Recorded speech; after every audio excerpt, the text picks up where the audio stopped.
कृतियाँ, जीवन चित्रण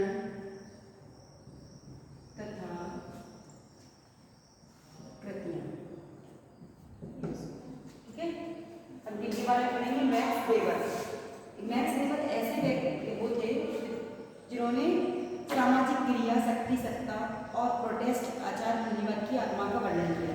ठीक है, इन्होंने बताया है कि एक असाधारण रूप से योग सामाजिक आर्थिक इतिहासकार थे, मतलब ये असाधारण थे। इन्होंने समाज में क्या किया? समाज के बारे में बताया कि बाकी शिक्षण जीवन को एक महान ऐतिहासिक अध्ययन की पूर्ति में लगा सकते हैं, परंतु ऐसा करने की बजाय आप सर्वथा भिन्न अध्ययन के क्षेत्र के मुड़े होंगे।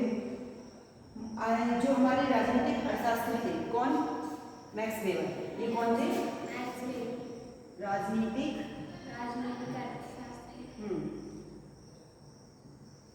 अर्थशास्त्री, समाजशास्त्री हो गए, अर्थशास्त्री तथा समाजशास्त्री दोनों ही थे।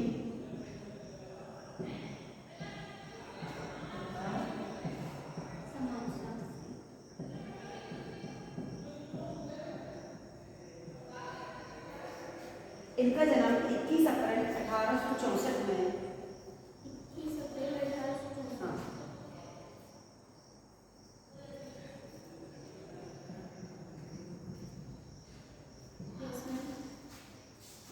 जर्मनी के इरफुट,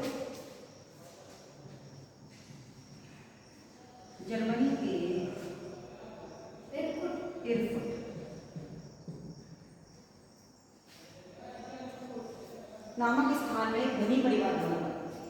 इनके पिता एक प्रतिष्ठित उदारवादी राजनीतिक थे, यानी इनके पिता भी कौन थे? नेशनल लेवल पॉलिटिशियन, वो भी पॉलिटिशियन थे। इनके कारण इनके आसपास प्रमुख राजनीतिक नेता थे। जब इनके पिताजी पॉलिटिशियन बनकर है तो जाहिर सी बात है जो पॉलिटिशियन से जुड़ा हुआ तो उनसे रिलेटिव्स भी आएंगे इनके पास, क्योंकि उनके पिता से जो मिलने आएंगे तो उनको भी देखेंगे। अगर आप सोशल वर्कर हैं तो आपके पास समाज से संबंधित लोग आएंगे, अगर आप पॉलिटिकल से वर्कर हैं तो आपसे उनसे रिलेटेड व्यक्ति आएंगे। ठीक है, फिर राजनीतिक नेताओं के विचारों, भावनाओं और दृष्टिकोण से भी परिचित होने का मौका मिला। अब हम जिन चीज़ों से गुजरेंगे उन चीज़ों को हमें जानने का मौका मिलेगा और हम समझेंगे, इसलिए राजनीतिक भी मानी गई क्योंकि इनके पिताजी थे। ठीक है, बाल्यावस्था में एक पढ़ने वाले प्रभाव को मैक्स वेबर ने अपने वैयक्तिक जीवन में ना टाल सके।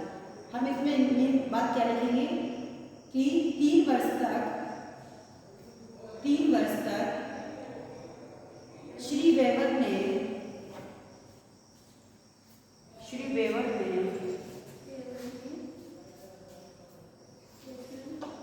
हैडेलबर्ग विश्वविद्यालय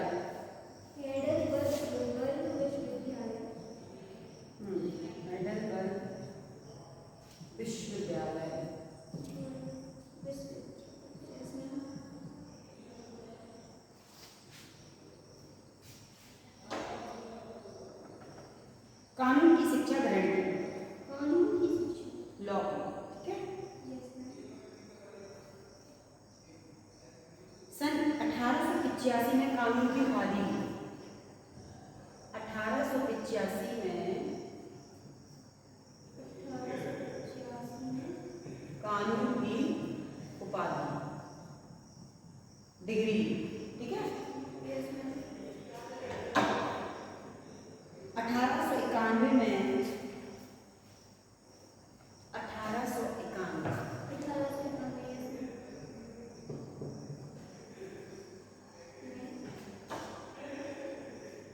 रोम का कृषि संबंधी इतिहास लिखा। इतिहास लिखा।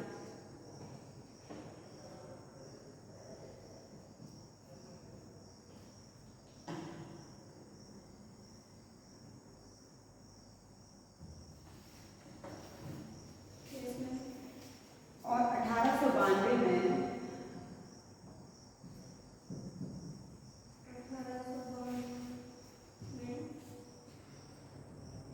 डायवर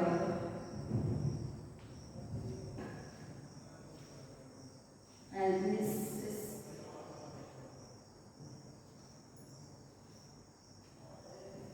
कहीं नहीं होता। कुछ किताबें इनकी हिंदी में ना होगी,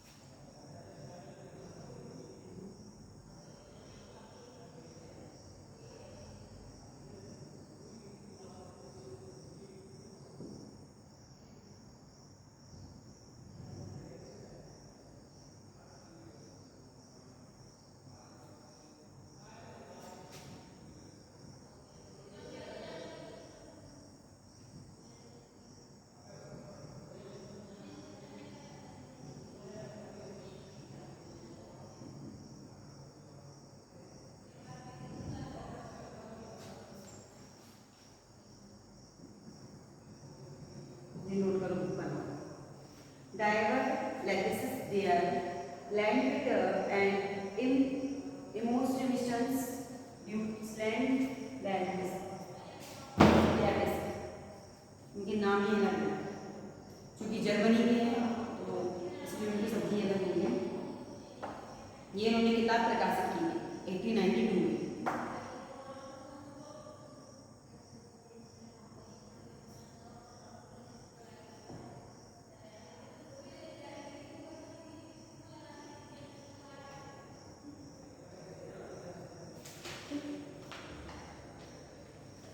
नोट कर लिया उसका नाम, हम आगे बढ़ेंगे।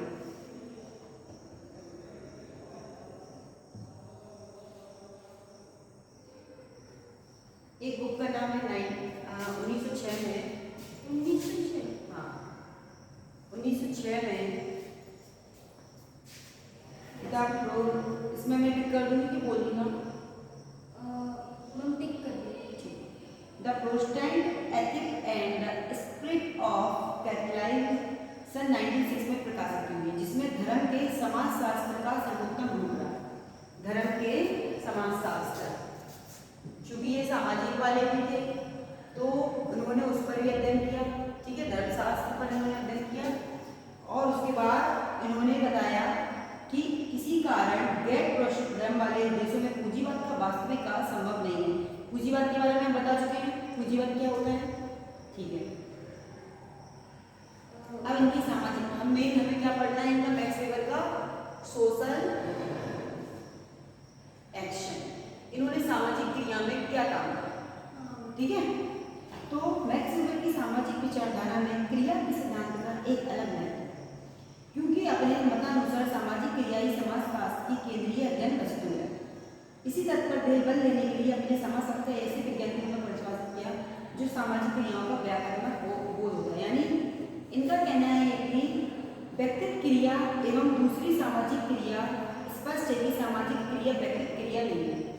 जो हम समाज में क्रिया करते हैं वो उन्होंने कहा एक व्यक्तिगत क्रिया नहीं है। व्यक्तिगत क्रिया क्या होती है, जो खुद की क्रिया होती है, पर्सनल। लेकिन उन्होंने कहा है कि समाज में हम जो क्रिया कर रहे हैं वो व्यक्तिगत क्रिया नहीं है। इन दोनों में कुछ आधारभूत अंतर है। मतलब जो मनुष्य स्वयं के लिए करे वो व्यक्तिगत क्रिया, उन्होंने डिफरेंट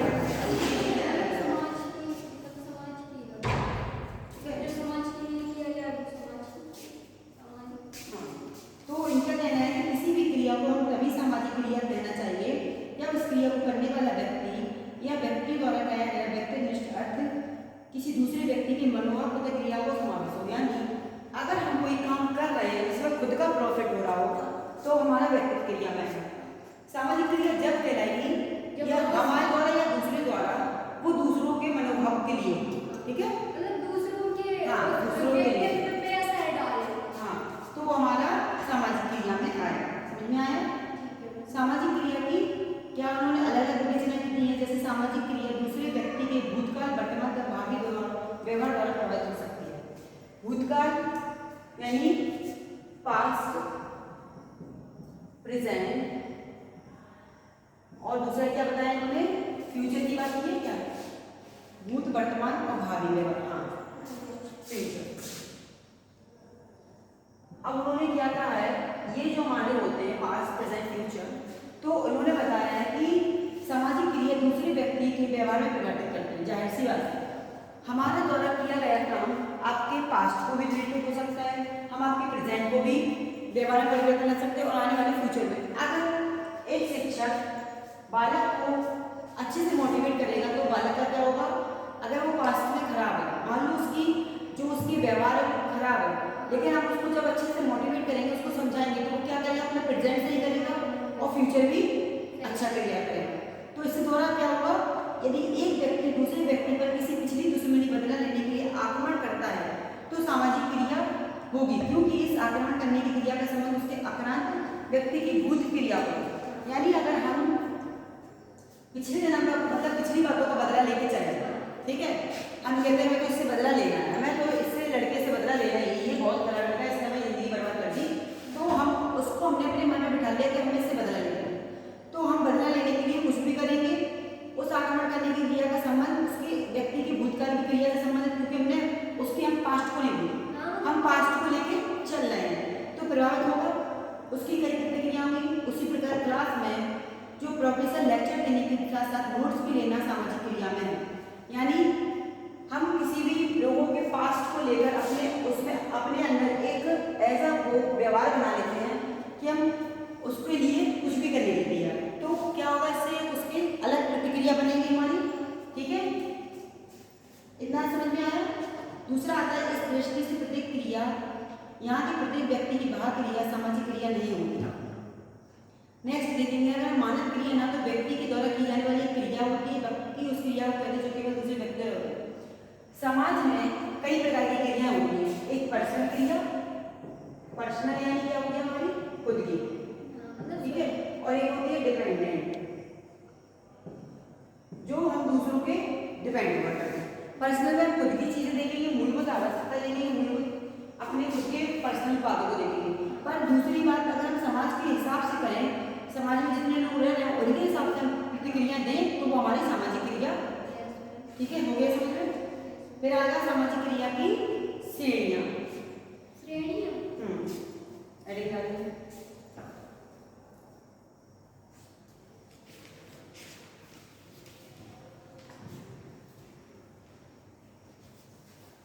यानी कि types.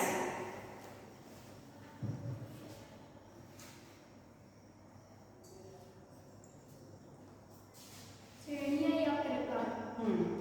Categories of social action.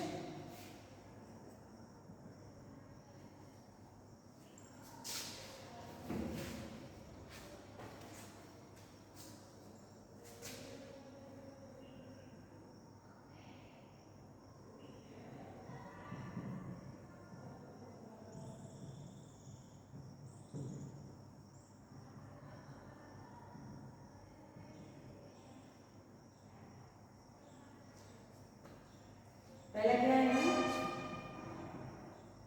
तार्किक। दूसरा मूल्यांकनात्मक।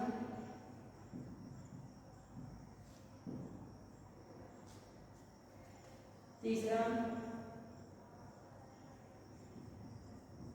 प्रभात्मक। चौथा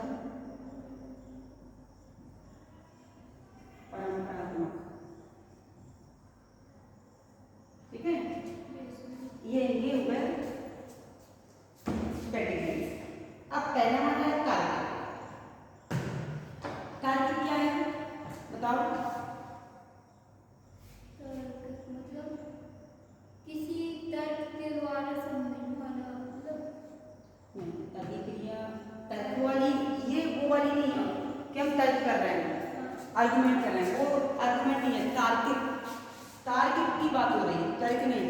तार्किक में हम क्या करते हैं, अगर हमें कोई भी योजना बनानी है, ठीक है, या कोई भी काम करना है, तो उसमें क्या करेंगे, हम अपने लक्ष्य और साधनों का प्रयोग करेंगे। हम प्लानिंग करेंगे, मतलब पहले एक लक्ष्य निर्धारित, हाँ, एक लक्ष्य निर्धारित करेंगे और उसके लिए हम लक्ष्य साधनों का पूर्ण ध्यान रखेंगे। यदि व्यक्ति को एक नया उद्योग चालू करना है, फॉर गिवन एग्जाम्पल, आपको कोई बिजनेस स्टार्ट करना है, उद्योग करना है, तो उसके लिए क्या करोगे, आप योजना बनाओगे ना कि मुझे कैसे कैसे काम करना है स्टार्ट। तो उसके बाद इस योजना में बाजार में उस वस्तु की मांग और अन्य साधनों का उसका प्राप्त करेंगे। अब हमें कोई शॉप खोलनी है, पहले हम सोचेंगे कि हमें किसका बिजनेस करना है। मान लो सुमित को कोई दुकान खोलनी है, सुमित ने कहा किराना स्टोर खोलना है, तो सुमित सोचेगा कि मैं इस दुकान में क्या क्या चीज़ें रखूँगा। उसके लिए पहले एक योजना बनाएगा, लिस्ट तैयार करेगा। फिर उस वस्तु को क्या करोगे, तुम बाजार में जाओगे लेने के लिए, साधन को खरीदोगे और फिर अपने शॉप पे रखोगे। तो ये होता है हमारा तार्किक क्रिया, यानी सभी पक्षों का निर्णय कर अपने उद्योग के यानी सभी सदस्यों के अधिकतम लाभ के लिए। अब हमने ये जो तार्किक क्रिया की है, क्या वो खुद के फायदे के लिए की है। अगर हम दुकान खोलेंगे, ठीक है, हमें प्रॉफिट तो होगा क्योंकि पैसा कमाना है, पर जो लोग रह रहे हैं तुम्हारे साइड से, तो उनको भी तो फायदा है। उनको पास में दुकान मिल गई, वो अपना आराम से सामान ले सकते हैं, मतलब आवश्यकता तो हमारी भी हो रही है और दूसरों की भी। हाँ, ये हो गया आपकी तार्किक क्रिया। ठीक है, दूसरा आता है मूल्यांकनात्मक यानी एवल्यूएटिव। वह क्रिया है जो कि कलात्मक, धार्मिक या नैतिक आधार पर किया गया। आवश्यकता के कारण को स्वीकार कर लिया जाता है, मूल्यांकन रूप से क्रिया करते हैं, जैसे व्यवहार में हम लोगों के द्वारा ऐसा की जाती है जो धर्म नैतिक आदर्श को हमारे सम्मुख करते हैं। ठीक है, मूल्यांकन क्या होगा? जब हम जो भी रिलीजियस में चलते हो, ठीक है, धार्मिक हो गया मान लो, तो हम क्या करेंगे, हमारे जो आदर्श हैं धार्मिक हैं उनकी हम दूसरों के सामने प्रदर्शित करते हैं। आपके अंदर जो आपको आदर्श मिले हैं, आपको जो संस्कार मिले हैं, तो आप उनका यूज क्या करते हैं? अपने लिए करते हैं कि दूसरों के लिए करते हैं? आप दूसरों को दिखाओगे ना कि हम आपसे मान लो आपके घर वालों ने सिखाया कि हमें बड़ों से अच्छे से बोलना चाहिए, ये हमारे आदर्श में आ गया, गुड हैबिट में आ गया। हमें बड़ों से आर्गुमेंट नहीं करना चाहिए, छोटों को प्यार देना चाहिए, रिस्पेक्ट करना चाहिए, तो ये हमारे आदर्श आ गए। अब इनको क्या हम रखेंगे? जब तक हम शो नहीं करेंगे तो लोग हमें कैसे जानेंगे कि हमारे अंदर ये आदर्श है? ठीक है ना? तो इनका क्या होता है, मूल्यांकन क्या होता है कि इन कार्यों में अंतिम मूल्य उपयोगिता का प्रश्न नहीं होता, उन्हें आप अपने आप स्वीकार कर लिया। अब आपसे कोई ये थोड़ी ना कह रहा है कि तुम अच्छा आदर्श लाओगे हम तुम्हें नंबर देंगे, नंबर तो नहीं मिलते ना, आपके ऊपर डिपेंड है कि आपको एक्सेप्ट करना है। ठीक है, एक फैमिली में मान लो एक परिवार में 4 बच्चे हैं, तो आपने देखा होगा एक बच्चा तो दो बच्चे होंगे जो गुड हैबिट पे चल रहे होंगे और कुछ बच्चों में बुराइयां आ जाती हैं। ऐसा तो नहीं है कि उनके परिवार वाले अलग हैं, सेम ही है उनके माता पिता, उन्होंने अपने बच्चों को सेम सिखाया है, बट सीखने वाले के ऊपर होता है वो कितना फर्क है। कोई बच्चे जल्दी एक्सेप्ट करता है, कोई बिना कहे समझ जाएगा माँ बाप की बात, और कोई को 10 बार तुम चिल्लाते रहो नहीं सकता, उसे अपनी मनमर्जी का काम करना है। तो यहाँ पर उसको अगर हम 2 बच्चों में कंपेयरिंग करें, 2 बच्चों में, तो हम बच्चों को ये कहते हैं कि नहीं तुमने मेरी बात सुनी तो मैं तुम्हें नंबर दूंगा, पैसे दूंगा, ऐसा नहीं। हम उन्हें सिखाते हैं पर वो सीखना सामने वाले के ऊपर तो कितना सीख रहा है। ठीक है, तो इसमें क्या होता है, जैसे अगर हम निश्चित रूप से रोज प्रार्थना या पूजा पाठ करते हैं, नियमित रूप से मंदिर या गिरजाघर में जाते हैं, तो हम ये इसलिए जाते हैं कि कल के दिन हमारा काम हो जाएगा, हम इसलिए जाते हैं। लेकिन आज के ज़माने में क्या होता है, लालच हो गया है कि हम जाएंगे तो हमें फायदा होगा। ठीक है, लेकिन क्या होता है, पहले क्या होता था, लोगों का एक नियम था, उन्हें मंदिर जाना है, पूजा पाठ करनी है, चर्च जाना है, वो किसी लालच से नहीं जा रहे हैं उनमें। हाँ, तो जो लालच से किया होगा वो अलग बात है, लेकिन हम इसलिए नहीं कर रहे हैं कि उससे हमें कुछ लाभ हो। हम तो ये अपने क्या करते हैं, रोज की क्रिया के अनुसार अपनी मुक्ति पाने की आशा या ईश्वर की प्रेम आधार है, इसलिए करते हैं। हमें इनमें कोई लोभ लालच नहीं है। तो इनका मूल्यांकन का मतलब क्या है कि हमें जिसमें लालच ना हो, कोई उसका वो मतलब ना हो कि हमें इससे कोई ये फायदा होगा, वो काम किया होगा वो मूल्यांकन में नहीं आएगा। बिना लालच लोभ के जो काम कर रहे हैं वो हमारा मूल्यांकन में आएगा। अंडरस्टैंड? ठीक है। प्रभात्मक माने क्या हो गया? इफेक्टिव। अब इफेक्टिव में क्या होता है, जैसे कि मान लो आपके अंदर संवेग जानते हैं, संवेग नाम सुना है? नहीं। हमारे अंदर कुछ ऐसे हार्मोन्स हुए या हमारे अंदर क्या होते हैं, इफेक्ट होते हैं, जैसे कि मान लो आपको हंसना रोना आता है, आप ये समझ लो, हम आपके स्किन टच करेंगे तो आपको पता चलेगा, छूना। जीभ से हम स्वाद लेते हैं, आंखों का यूज देखने के लिए करते हैं, मुंह का यूज बोलने के लिए भी करते हैं, हाथों का काम के लिए, पैरों का हम चलने के लिए, ये तो हमारे होगा काम करने के। लेकिन हमारे अंदर क्या क्या पाया जाता है एबिलिटी? गुस्सा, घृणा, प्रेम, ईमानदारी, ये हमारी क्या है? भाव हैं। हम ये संवेग में क्यों रखेंगे? तो अब इनका हम क्या करते हैं, इफेक्ट कैसे डालते हैं? किसी ने हमसे कुछ बात की तो उसको कैसे रिएक्शन दें?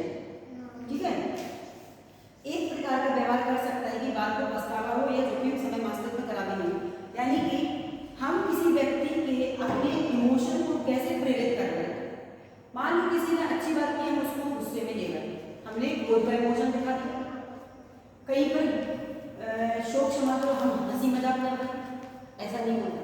तो इन्होंने क्या किया, इस प्रकार का व्यवहार प्रेम से जोड़ना या क्रोध आदि के प्रभावों से प्रभावित होता है। इस प्रकार की क्रिया में एक व्यक्ति शक्तिशाली संवेग के प्रभाव से कार्य करता है और अत्यधिक अतार्किक रूप से व्यवहार करता है, यानी कि उसे बाद में पछतावा हो कि वह जो स्वस्थ मस्तिष्क में कदापि नहीं, उसको बाद में ये पछतावा ना हो कि हमने अपना प्रभाव दूसरों तक कैसे पहुंचाया। ठीक है, क्लास में 4 बच्चे बैठे हैं, वो अच्छी तरह से बात कर रहे हैं और एक बच्चे को गुस्सा आया, उसने अपना इमोशन दिखा दिया क्रोध का, अब सब उसे देख रहे हैं। अब बाद में उसे रियलाइज हो रहा है उनकी क्या गलती थी जो हमने गुस्सा दिखाया? गलत है ना। कभी कभी बड़े आके समझाते हैं, हम गुस्से में आके अपना जवाब दे देते हैं और पेरेंट्स की बात नहीं सुनते, फिर बाद में सोचते हैं नहीं माँ बाप ने हमें सही तो समझाया था, हमने क्यों करा। तो ये हमारा इफेक्ट यानी प्रभाव, यानी हम प्रभाव डाल रहे हैं अपना सामने वाले के ऊपर कि हम कैसे हैं, ठीक है। ये प्रभाव होता है जिसमें हम अपना व्यवहार दूसरों तक दिखा रहे हैं। आया समझ में? परंपरागत में क्या आएगा? ट्रेडिशनल में क्या आएगा? जैसे कि सामाजिक जो प्रथाएं हैं उनको निर्मित होती है, उनके व्यक्तियों द्वारा समाज से अनुसरण करते हैं। परंपरागत जैसे हमारा परंपरा से ही चली आ रही, अब लोग उन्हें एक्सेप्ट भी करते हैं और नहीं भी करते, ठीक है। पूजा पाठ हुआ, कई पुराने रीति रिवाज हैं, तो लोगों का है ये कुछ चली आ रही है तो चला रहे हैं, लेकिन अब जो नई पीढ़ी है वो नहीं मानती है। उनका मानना है कि नहीं हमें नहीं सुनना, हमें अपनी लाइफ देनी, हम क्यों सुने, हमें इसमें फायदा ही नहीं है। तो कुछ चीज़ें परंपरा चलती हैं, कुछ चीज़ें अपने व्यवहार में आके चेंज कर देते हैं। उनको लगता है कि ऐसा करने से कोई फायदा नहीं है, तो उन चीज़ों को हम परंपरागत रूप से नहीं मानते। आया समझ?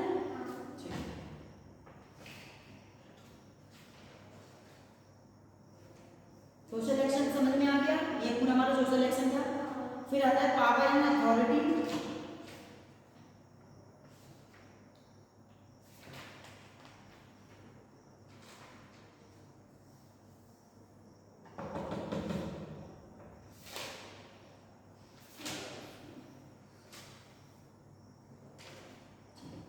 Theory of social organisation. अब सोशल ऑर्गेनाइजेशन क्या होगा बताओ?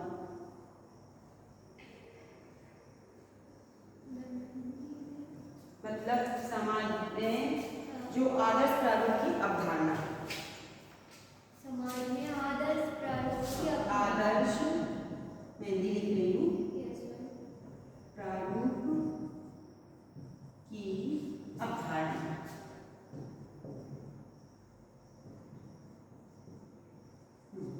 अब क्या हो रही है? आदर्श समाज में आदर्श प्रारूप की अवधारणा, मतलब बताओ, सोचो।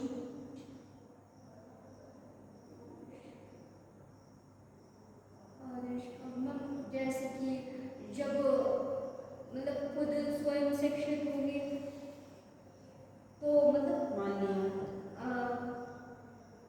तो हम अपने व्यवहार के द्वारा मतलब शिक्षित होंगे तो समाज को और अच्छे आगे मतलब बढ़ने के लिए प्रेरित कर पाएंगे। अगर कुछ आदर्श प्रारूप एक वो भी होता है जिसमें आप खुद की इच्छा से अपने अंदर आदर्श वाले काम करो, ठीक है। कोई आपको प्रेशर समाज के लिए कुछ भी अपनी समाज के लिए, दूसरों के लिए, मतलब उनका कहना है कि कर्ता की क्रिया, कर्ता यानी कौन होता है? करने मतलब सब्जेक्ट, जो करता है वो सब्जेक्ट कहलाता है। मान लो मैं खाना बनाती हूँ, तो इसमें करता क्या है? खाना बनाना, मैं, क्योंकि मैं खाना बनाती हूँ ना, मैंने कहा खाना बनाती हूँ, अब पता ही नहीं हुआ, मैंने यहाँ पे जोड़ दिया, तो ये जो हमारा सब्जेक्ट हो गया यही हमारा कर्ता होता है, ठीक है। अब जो कर्ता द्वारा क्रिया के इच्छित अर्थ के अनुसार किया जाता है, यानी हम खुद की इच्छा के अनुसार जो काम करते हैं, ठीक है। दूसरे शब्दों में आदर्श रूप में वैज्ञानिक के दृष्टिकोण में ये है कि क्रिया का वह अर्थ जो कि उसे करने लगता है उसे वेस्टर्नाइज कहा जाता है, यानी कि समाज में विज्ञानों और प्राकृतिक विज्ञानों में अंतर स्पष्ट करना। हम खुद के अकॉर्डिंग काम कर रहे हैं, हम खुद के अकॉर्डिंग दूसरों को दिखा रहे हैं कितने अच्छे, उनके द्वारा हमारा व्यवहार कैसा है, वो हमारा आदर्श में आएगा, ठीक है।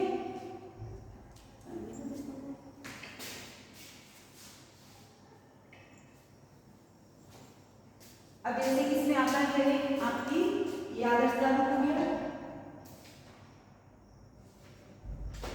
एक आता है सामाजिक संगठन का सिद्धांत। सामाजिक संगठन का सामाजिक संगठन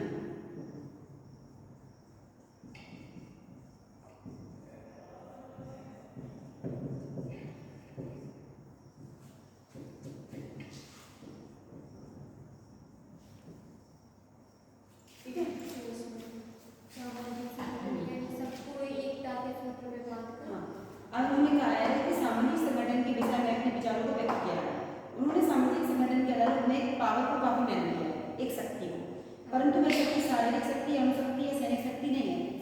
जैसे कि शक्ति शब्द को एक विशेष अर्थ में वेबर ने प्रयोग किया है। शक्ति का अर्थ है अवसर, चांस। किसी व्यक्ति या दूसरे व्यक्ति के समूह की तुलना में अपने स्वार्थ या हितों की पूर्ति अधिक सरलता से कर सकता है। यानी कि उन्होंने कहा है हम अपने जो भी काम कर रहे हैं या दूसरों द्वारा किया जा रहा है वो कितने अच्छी तरीके से कर सकता है।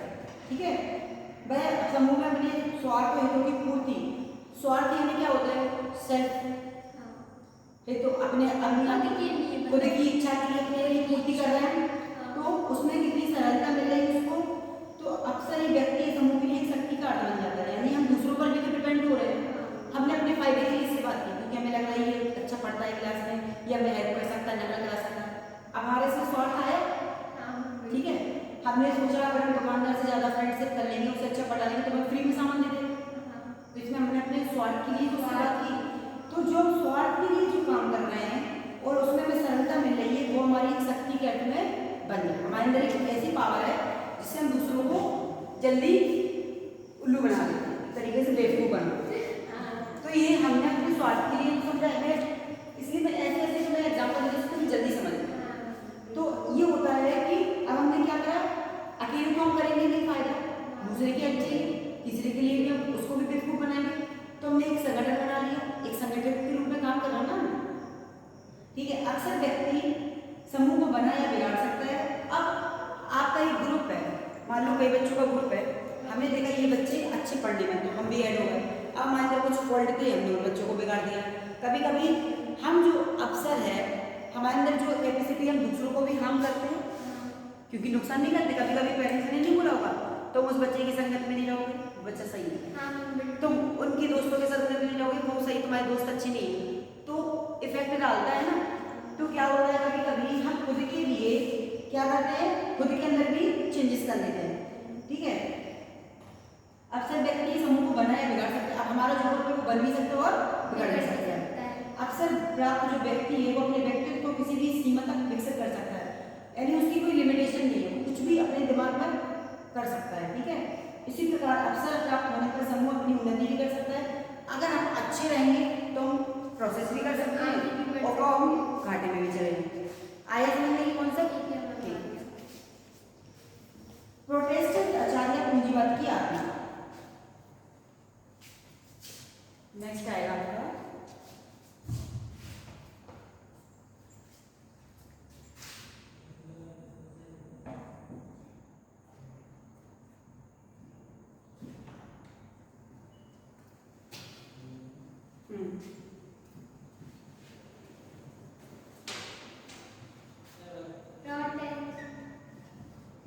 प्रोटेस्टेंट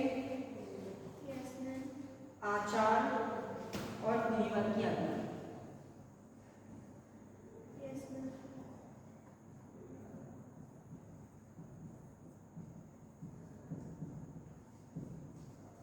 ठीक है,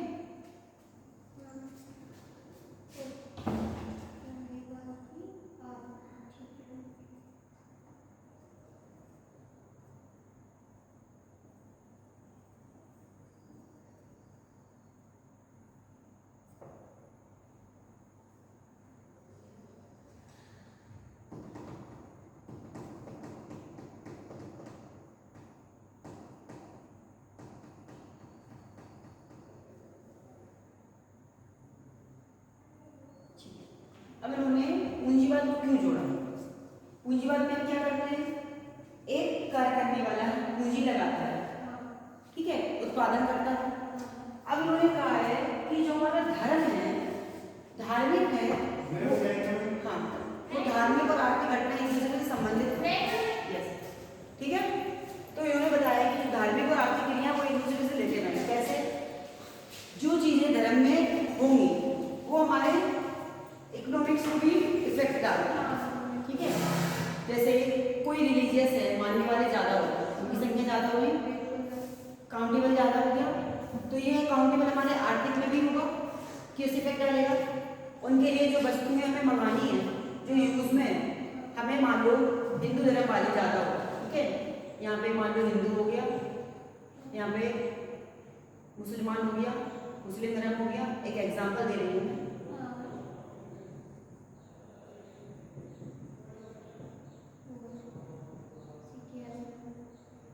सिख हो गया और एक जैन।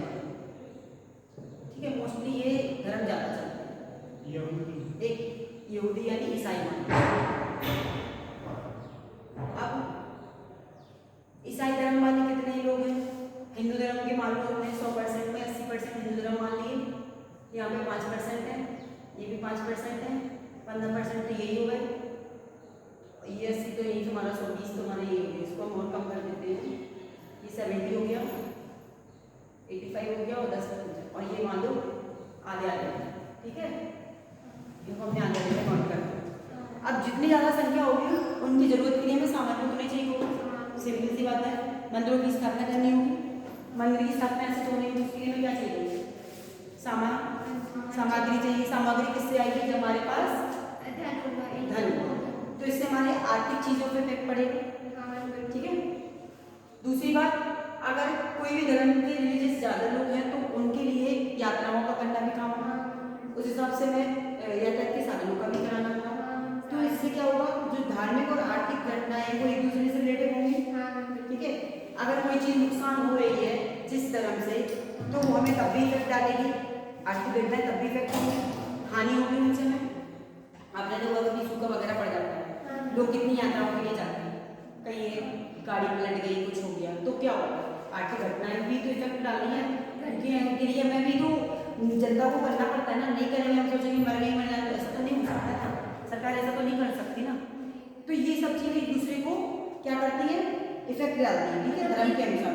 हाँ, उन्होंने कहा है कोई भी एक तरफा दृष्टिकोण, पद्धति या व्याख्या अवैज्ञानिक या ग्रहण गलत नहीं है। किसी भी प्रकार की विवेचना हमें सदैव बचना चाहिए। मतलब उन्होंने कहा आर्थिक व्याख्या ना ही केवल सामाजिक घटनाओं को धार्मिक आधार पर की गई है, बल्कि एक सत्य और यथार्थ है।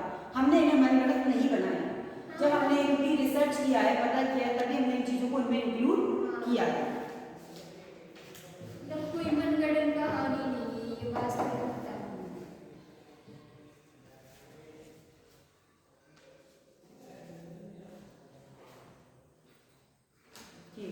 बाकी का आपका ये हो गया है। नेक्स्ट रहेगा आपका जॉर्ज हार्वर्ड में।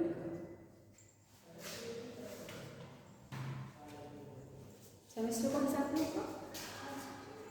फर्स्ट।